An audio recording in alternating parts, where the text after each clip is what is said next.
DraftKings contributor Geoff Ulrich. Geoff, now that the draft is passed, the 2021 NFL win totals have been revised. So let's talk about if teams will go over or under here. So the 49ers, they drafted quarterback Trey Lance. They're projected for 10 wins. I mean, Geoff, when Kyle Shanahan had a healthy quarterback in 2019, the Niners made the Super Bowl. What do you think? Are they going to go over or under this 10 projected wins? Yeah, no, great morning for me. I mean, I get to talk about all different kind of sports, so I love it. But you know, the 49ers are, it's such an interesting thing with Kyle Shanahan. I mean, obviously, you look at his record in San Francisco, he's only got 1 year where he's got more than 6 wins. Obviously, he went to the Super Bowl that year, but you mentioned the health factor and stuff like that too. I just don't know how you can look at San Francisco, the division they're in, the record with Kyle Shanahan, and really want to be on the over here. It's nothing against Trey Lance. I actually like going with the mega upside there with Lance as the pick, but this is a really tough division they're in. I mean, they legitimately are going to have 6 games against divisional opponents where they may not even be the favorites, or they're going to be very small favorites at the very least. That's how strong the NFC West is. And yeah, they do have some easy games on the schedule. You know, they're going to get matched up against the AFC South, but we're talking about 10 wins here. And even in a 17-game season, this is just not really a spot that I want to go over in. I mean, Kyle Shanahan throughout his career, he's shown that, yeah, he's got the fancy plays and he can get his team to the kind of the big game when everything goes right. But we know it's the NFL. Things don't always go right. And when things start to go a little bit south for the 49ers, it just hasn't worked out. I think all things considered here, I do not want to take over 10 wins on basically any team in this NFC West division. I just don't think it's a winning proposition because of how tough the division is and how hard it is to parse between these teams. So I'm going to say take the under.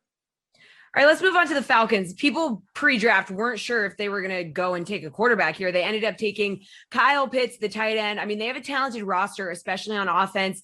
Kyle Pitts giving Matt Ryan another very reliable target. Do you like them to go over or under their 7.5 wins? Yeah, and I do. I mean, I think, again, it's just such a big dichotomy between the divisions here. I mean, NFC West, obviously 4 quality teams. Any one of them could win that division. And then you talk about the NFC South here. You've got Carolina, who's going to be marching out Sam Darnold at quarterback. They were 5-11 last year. The New Orleans Saints now obviously moving on from Drew Brees.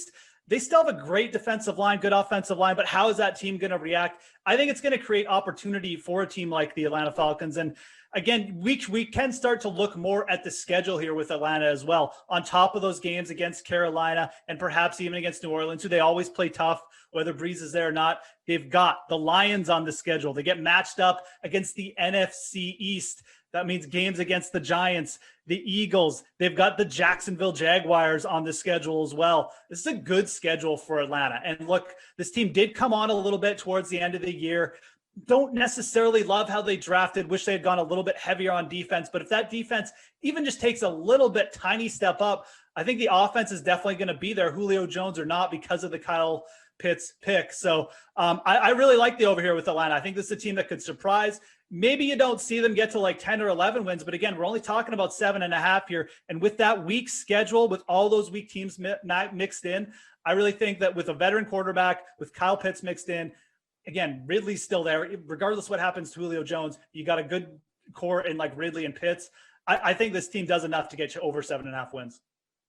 All right, let's talk about the Bengals. Now, this is the first season off an ACL injury for Joe Burrow. The Bengals took his former teammate from LSU, wide receiver Jamar Chase. They had a lot of success together at LSU. They're projected for 6 wins. Do you think the Bengals are going to go over or under that mark? I'm going to take the over here on the Bengals too. And this is one of those ones where maybe I'm not super confident that the Bengals do break out this year. There's still a lot of factors. They have a tough division, obviously. It's probably the second toughest division.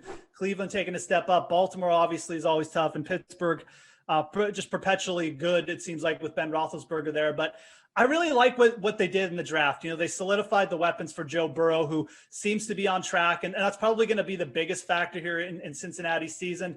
But they also, they addressed the O-line and they went defense heavy in the rest of their draft. And that's really what the Bengals need to do. They made a pretty savvy free agent signing in Chidobe Awuzie, bringing him in for the corner. I really like that. I think that's a little bit underrated. And realistically, what are we talking about with the Bengals? If the Ravens take a tiny step back or the Steelers take a tiny step back, I mean, that might be all we need, is just to pick up one win against some of these elite teams. They have the Jets on the schedule. They have the Raiders. They have the Lions. They have a bottom feeding schedule. So there's lots of winnable games here for the Bengals to get. They also have the Broncos. All they have to do, Jesse, in my opinion, they might just have to go 2-4 against the division this year. They did play the division pretty tight last year. I like the over here. Again, at worst, I feel like you're probably going to be looking at a push with the 6 total. So Joe Burrow comes in healthy, even just, gets a few snaps in preseason. That'll sell me here. I like the over on the Bengals. I think they're going to break out this year. The Lions, man. Is there going to be a Jared Goff rebirth in Detroit? We don't know. Maybe you can tell us. All right. They took Penei Sewell. They're projected for 4.5 wins. Over, under? They're going to have to take out a lot of kneecaps to get the over here, Jesse. And I don't think there's going to be enough on the schedule for them to get there.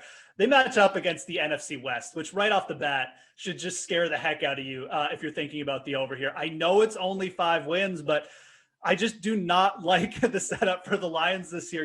Was hoping maybe they go wide receiver and give Jared Goff something to work with in the first round. But, they're going to be marching Brashad Perriman and Tyrell Williams out there.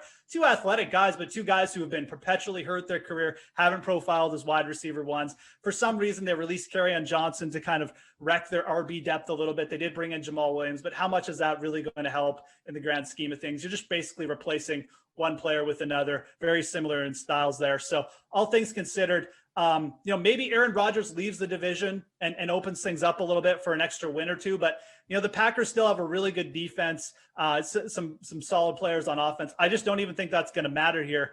I think Detroit is going to be very hard pressed to get over 4.5 wins. I would still be on the under here.